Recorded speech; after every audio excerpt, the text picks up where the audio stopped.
అవుతూ ఉంది.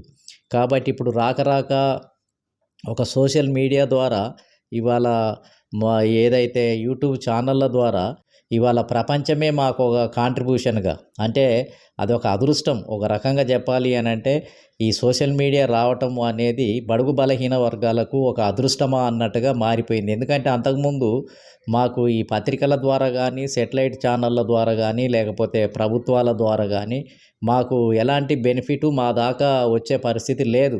దాన్ని ఉపయోగించుకొని మేము ప్రజలలో ఒక మూవ్‌మెంట్‌ను నిర్మించటం గానీ, ప్రజా ఉద్యమాన్ని నిర్మించటం గానీ, మా జనానికి వార్తలను చేరవేయటానికి గానీ మాకు అవకాశం ఉండేది కాదు.